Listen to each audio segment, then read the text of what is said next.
for him and so many others during Saddam Hussein's regime. 1 month after his wedding, his wife was found dead with 4 bullets in her head. Her murder was an apparent retribution for her husband's reporting for a Western media outlet.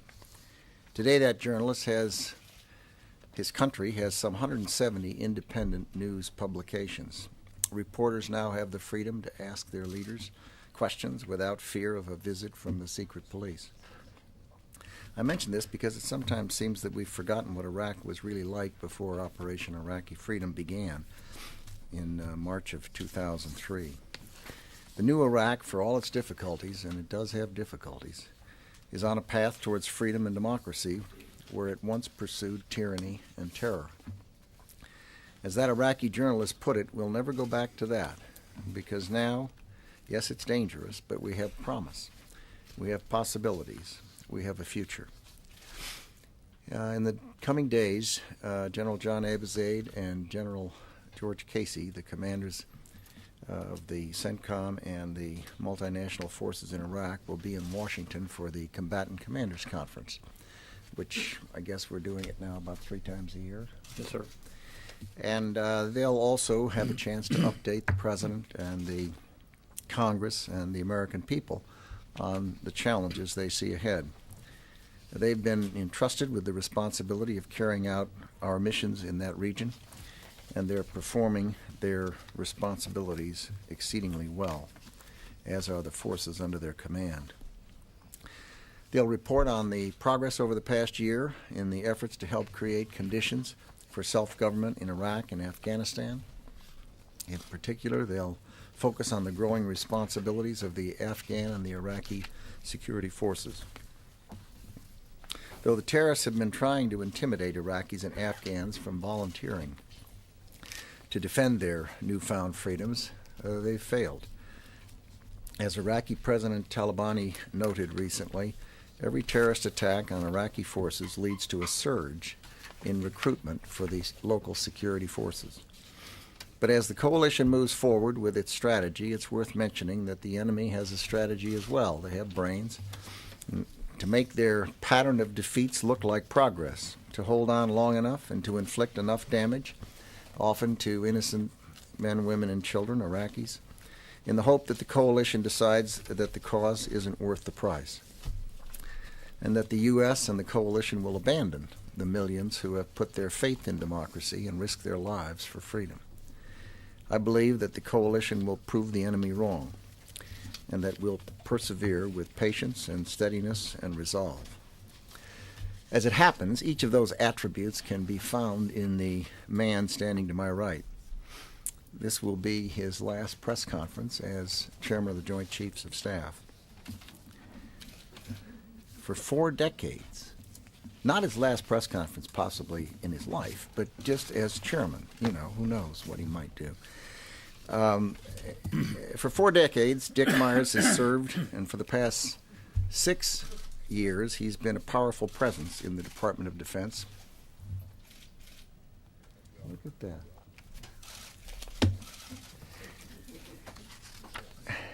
2 years as vice chairman, 4 years as chairman. He's been a wise and a valued counselor to the President, to the National Security Council, to me, and to the leadership of the department. When the history of this time is written, an era of tragedy and turmoil and triumph, I believe it will be said of Dick Myers that he was one of the most consequential chairmen of the Joint Chiefs in our history. No chairman has been more deeply involved in more critical decisions involving our country and our security, and certainly involving the men and women in uniform. At a time of historic challenges and opportunities, our country needed the best, and America found it in Dick Myers, whose courage I've seen, whose counsel I will miss, and whose friendship I value. Dick Myers. Well, thank you, Mr. Secretary, and good afternoon. Thank you for the kind words. Hopefully this is my last press conference, and I would like to, one last time from this podium, first of all, express my condolences to the families and friends of those who have been killed or wounded in this war on terrorism. I know these words may fall short of conveying the depth of pain and sacrifice that these families have endured. But it's a genuine and sincere attempt to try to recognize and remember those who have made such sacrifices for our country, such important sacrifices. As the Secretary mentioned, the terrorists, the violent extremists, are determined to commit despicable acts of violence in an effort to shatter the will of the United States and our coalition partners. They want to see us leave Iraq without completing the mission.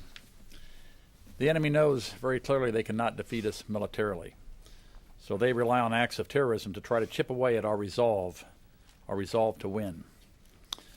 And of which Iraq is a part, but it's not the only part, because we're talking here about the long war against terrorism. So consequently, we must remain steadfast in our fight against this very determined enemy. As a nation, our best weapons are patience and resolve, or in one word, our will. We simply cannot afford to lose the will to finish the job at hand. We have the people, we have the plans, and we have the leadership to see this to the end and to see victory. As I conclude my tenure as Chairman of the Joint Chiefs and 40 years of service, a little over 40 years, I have to say that I am most proud of the accomplishments of our military service members. Their determination, their dedication, their courage, and their professionalism. And I know General Pete Pace feels exactly the same way. Ms. Secretary, I would like to thank you for your service and your dedicated leadership. I treasure the candid and professional relationship that we've had over these years, and I value the opportunity to come into this room and stand beside you and try to tell the American people and the international community about their military, about our operations, and about the war on terrorism. It's been a real honor, sir. To the Pentagon Press Corps, it's also been an honor to work with you. We've talked about this before. In this war on terrorism, where there are no front lines, then accurate information is as important a part of the landscape as anything we do. Essentially, your words replace those front lines that we draw on a map in more traditional warfare. So you have a very important job, and I appreciate your daily efforts to getting the story right and to offering context that helps the audience understand the complex nature of this business that we're involved in. And I've traveled with most of you and have talked with all of you, only left one of you behind. Well, I didn't actually leave him behind. He got left, but we can talk about that later. You could have waited. It was almost impossible, sir. We're in a combat zone. Could have, actually, if we'd known he was missing. And talked with all of you, traveled with you, and it's actually been a pleasure most of the time to work with such a fine group of professionals.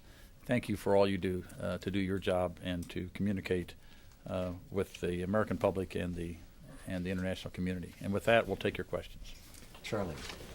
Mr. Secretary, Mr. Chairman, the President has suggested, in the wake of the problem with Katrina, an increased role for the military in initial response to major national disasters. And this building is studying lessons learned, and Congress and other agencies of government are now beginning to study that. I would ask you, how do you all involved? How do you see such an increased involvement by the military and perhaps even law enforcement by active duty troops, which is somewhat controversial later, unless policy commentators have changed? How do you all see such an increased role? Well, I think it's a bit early to say. The President has made some statements that he is interested in discussing lessons learned in the executive branch and then thinking about how our country can best be arranged to best serve the American people. What we saw in the case of Katrina was a situation where our federal system, the federal government, relies on the state and local governments to be the first responders under the Constitution and under our current arrangements. The reality was that the first responders at the state and local level were in large measure victims themselves, and as such somewhat overwhelmed by the catastrophic nature of the Hurricane Katrina and the floods that followed. So we had a situation that was distinctively different than the normal situation, which works pretty well for a normal natural disaster or even a normal man-made disaster. And the President's point was that there are some things that are of sufficient magnitude that they require something to substitute for the overwhelmed first responders at the state and local level. And that is the issue that he's thinking about. There's a great deal that, of course, the National Guard can do and has done in each of these instances, Katrina and Rita. There's a great deal that active duty forces can do, even apart from law enforcement. I mean, that's a very narrow piece of the task of dealing with a catastrophic difficulty or problem, a disaster of that nature. Even in the security area, there's a great deal that active forces can do that would not be considered law enforcement by way of assisting and filling a need that exists. The reality is that the Department of Defense has capabilities. Now, we're not organized, trained, or equipped, or resourced to step in and do domestic events of that type. On the other hand, because we are organized, trained, and equipped to do a vast variety of other things, there is a certain parallel capability that can be brought to bear, as we've seen in Katrina and Rita. I mean, we've ended up with 72,000 people down on Katrina, and I've forgotten the number in Rita, but it's a large number. Very rapidly, with all kinds of ability to move debris, to assist with clearing harbors and fixing levees, the Corps of Engineers, and the providing food and medical assistance and all the things that have been done, rescuing people by helicopter. We went from up to 72,000 people and something like 350 helicopters and 20 ships. And so there's these capabilities exist, and I think that it's up to the country, the government, to think that through and decide how they want to be arranged for a catastrophic event of that type. And how the responsibilities and relationships ought to be laid out. And of course, it will be these lessons learned that will help to inform those discussions and deliberations that are currently under review. Mr. Chairman, the idea, just a brief thought, the idea to most senior officers, I think, alarms them a bit that active duty troops might be used to arrest, perhaps even shoot looters. Do you think Comitatus needs to be changed, or do you think that perhaps by increasing the role of active duty troops in other areas that it would free up, say, the National Guard under state control or local law enforcement to handle that job? Well, Charlie, it's a good point, because you bring up the fact that the National Guard has those authorities today. And as we know in Katrina, there were over 50,000 National Guard troops involved with Katrina operations and 22,000 active duty, if you will. And so it does beg the question, do you need that kind of authority? And that's going to have to be part of the long discussion. I wouldn't say that senior officers feel one way or another about this in particular. It's something we've thought about. We've thought we could do the job in terms of the responsibilities of Northern Command and the troops that support it and the support role we've had without it. If we had a more prominent role, we'd have to look at that again, I think, and decide whether we have the proper authorities or not. But certainly there are a lot of ways to go before you get to the point where you, as the Secretary said, before you decide you want to give active duty forces law enforcement authority.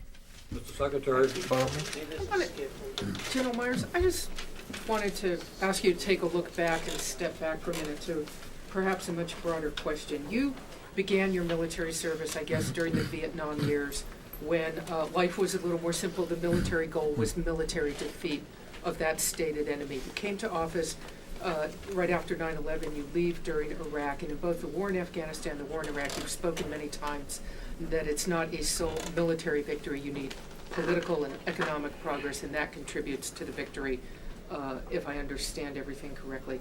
What I'm interested in is your long-term views. What does it mean to have soldiers, is that where life is headed, into conflicts where it's no longer a military victory solely? Is it more complex now? What does it mean to ask a soldier to go into combat and perhaps die, but not to have the goal of clear military defeat of his enemy? Well, I hope, Barbara, nothing that I've said has been misconstrued as... No, just a soldier. You've said that Right. Against the insurgency. It's more complex. It requires, I think the modern security environment requires all instruments of national power, of which the military is one. But it doesn't mean that you don't have to be victorious. I think we were clearly victorious in Afghanistan. The United States military was victorious in Afghanistan, on speaking about my current term. I think we will be victorious and will help with victory in Iraq, but Iraq's going to be perhaps a longer-term issue. It's an insurgency that has to be dealt with probably over a longer period of time, in which the political and economic instruments of power are going to play a major role. And then if you go to the long war, and the long war is to get to the point where young men and women don't want to join jihad, that they have other opportunities, be they political or economic or combinations of those. The military will certainly have a role, but maybe not even the predominant role in the long war. But in the end, when victory is achieved, and I believe we have to win in a very traditional sense, the long war, the war against terrorism, it has to be won. Otherwise, our future and our way of life is truly at stake, and the military will play a role in that. But it's a more complex battle space today.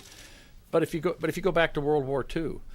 I mean, the military victory was one thing, and then this country and the international community set about trying to establish a Europe and a Japan that were free and had democratic institutions and had economic viability, and so I don't think I think it's almost parallel.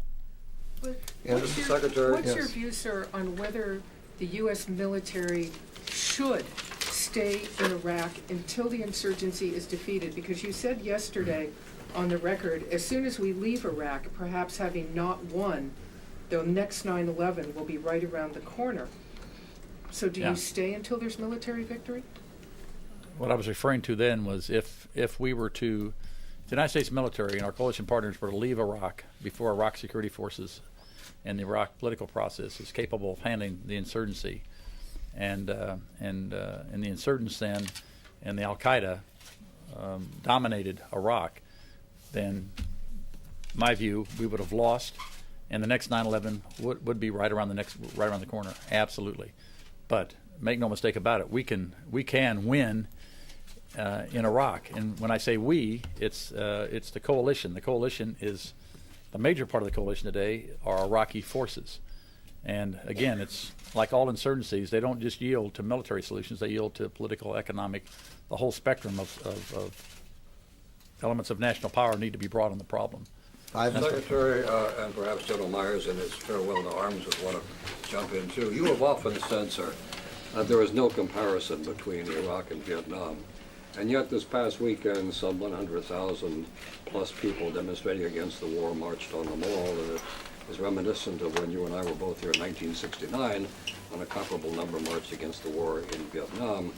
And it was the lack of public support that in many ways forced the United States to withdraw from Vietnam, even though many military people said we were winning.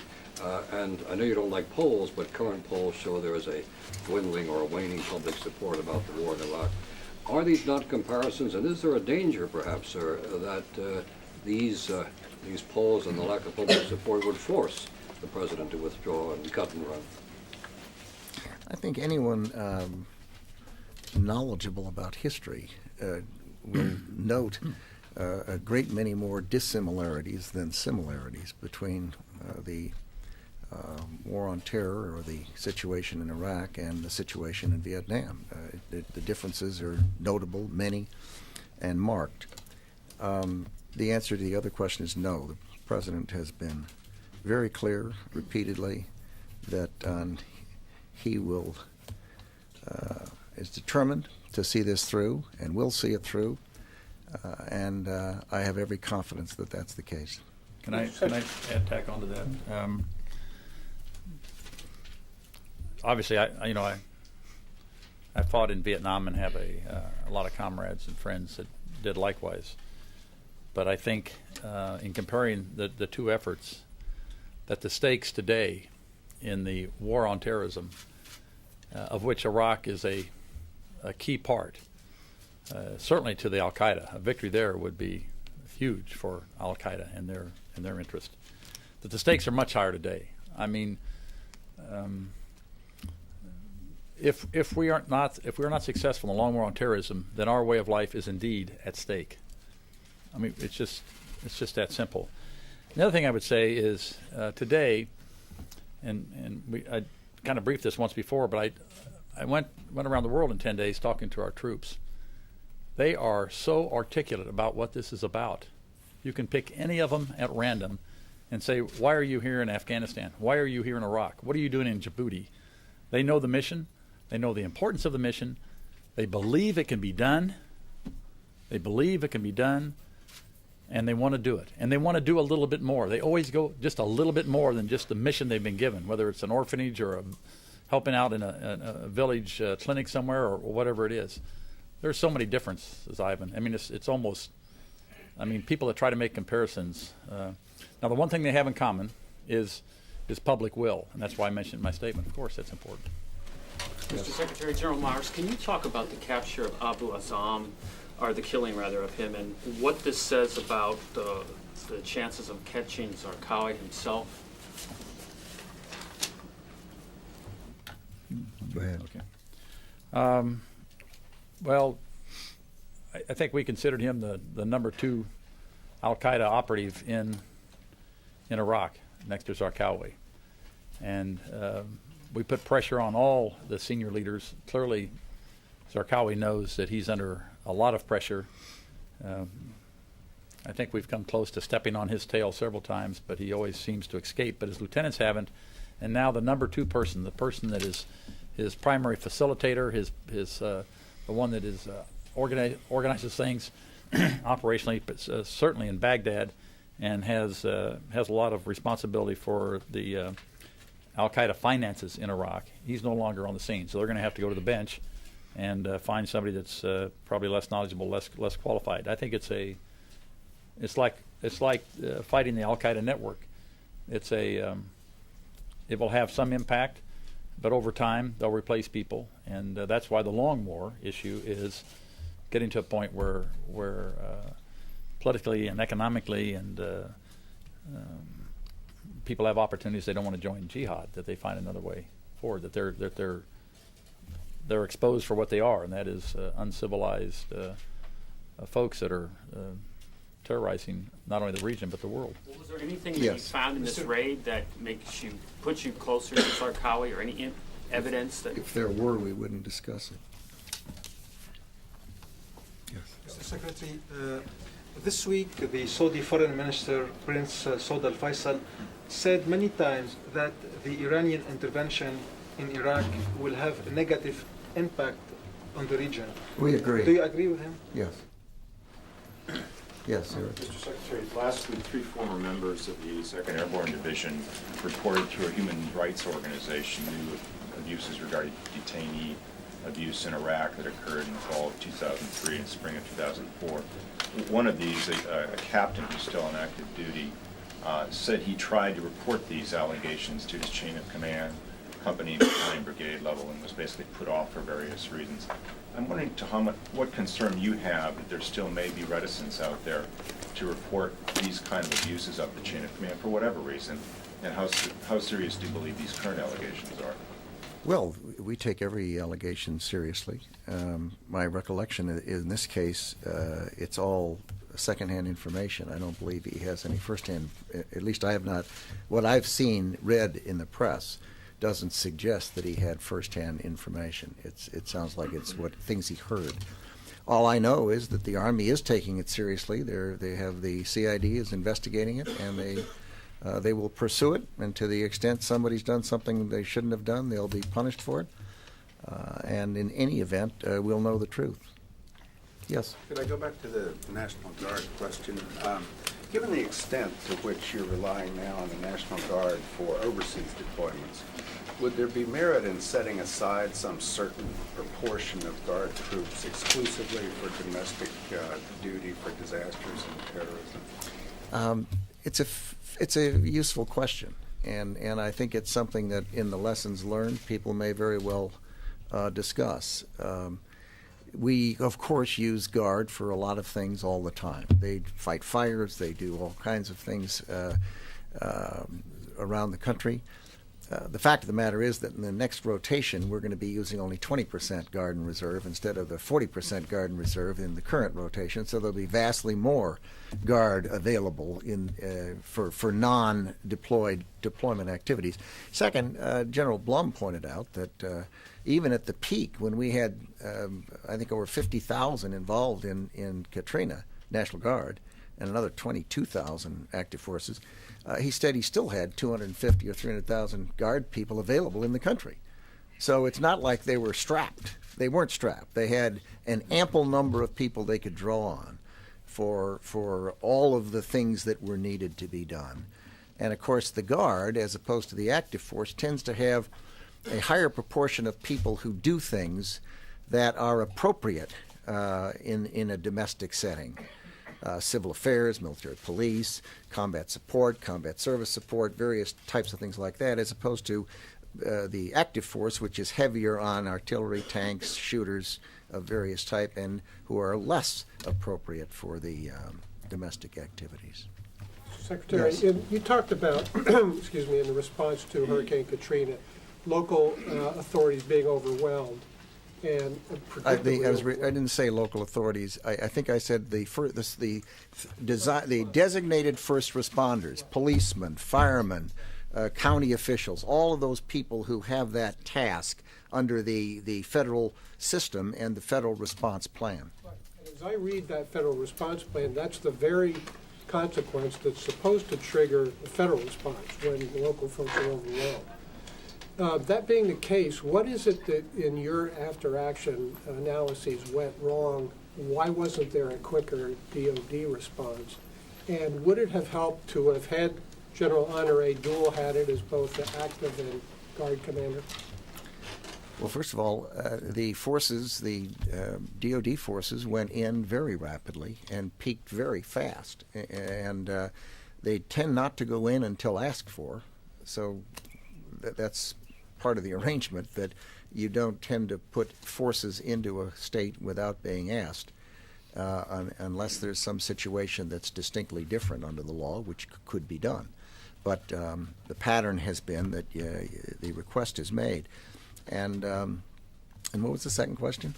Dual-hatting General Honore. You know, we've done that for some. First of all, there has to be an agreement between the governor and the president to do a dual-hatting. We've done it in a couple of instances for very small activities, a convention or a APEC meeting or something like that. It's never been done for something of that magnitude where you'd put that many tens of thousands of troops under the control of a single person. It could be done, and but it does take an agreement between the two under the normal circumstance. Would that have helped in this case? It's hard to tell. I think the after-action reports will tell. I mean, my impression of General Honore is that he worked very, very well with the state and local officials and with the Adjutant General in all the states. And I also think that one size doesn't fit all. I mean, if you think about it, we've had major problems in 3 states: Mississippi, Louisiana, and Texas. And the situation in Texas and Mississippi went along one way, and in Louisiana, where the flooding came after the fact, the situation was somewhat different. But I did not have the impression that General Honore and his interaction with those people, absent a dual-hatting arrangement, caused a problem. Now, maybe the after-action will suggest that it did, but I thought he handled it very, very well, and they worked quite cooperatively in all 3 situations. My impression was that General Honore was able to achieve unity of effort with the response because he worked so well with the adjutant generals of the 2 states involved in the first one, Mississippi, and 2 major states, Mississippi and Louisiana, where the major damage was done. Secretary's exactly right in my mind. You have to wait till the after action to see if it could have been improved to the point where you could have brought resources to bear faster and quicker. Yes. General Myers, we've heard reports before of this top lieutenant of Zarqawi being killed or captured, that top lieutenant of Zarqawi being killed or captured. Just how serious a blow do you think the killing of Abu Assam is to the Zarqawi organization?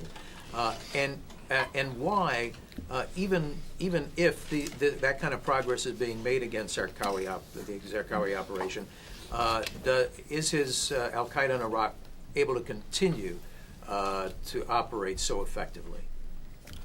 We have captured or killed almost every time they name new lieutenants. But the number one person we're after in the Al-Qaeda organization in Iraq currently is Zarqawi.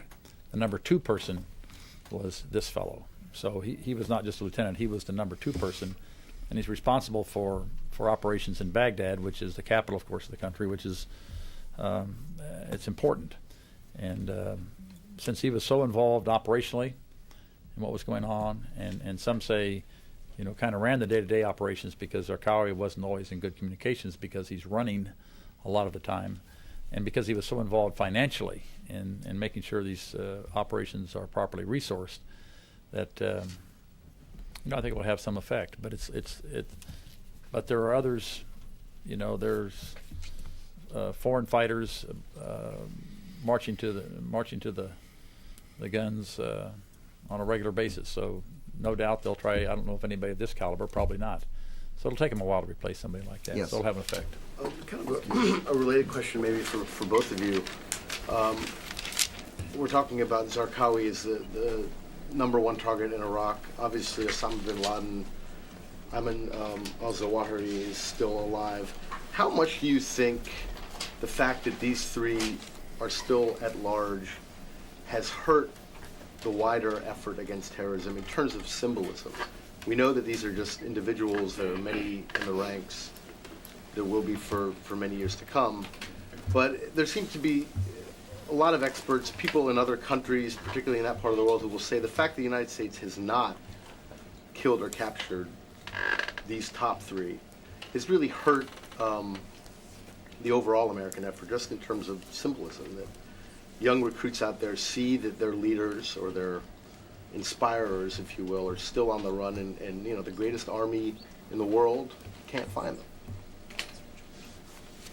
Well, I would say that you've named three individuals. I don't know how many Al-Qaeda leaders that we have captured, but we've, it's over 600 of their leadership. The leadership that was sitting on 9/11 have all been, except for the ones you mentioned, have been wrapped up. We have to keep redoing our charts, and the last one was al-Libi. So we're, I don't think they would take much heart out of the fact that there are three at the top that are still remaining. I think the conclusion they would probably draw is that the coalition, along with our friends and allies in this, and I'd say notably Pakistan, Saudi Arabia, those countries and others that have gone very aggressively after the Al-Qaeda, are having some effect. I mean, the leadership, Al-Qaeda leadership in Saudi Arabia has, again, been virtually wiped out. I don't think that's what they'd be saying. I think they'd be saying, gee, it's getting hard to have a poker hand around here. Thank you, folks. That's Mr. Secretary, can you answer a question about Taiwan?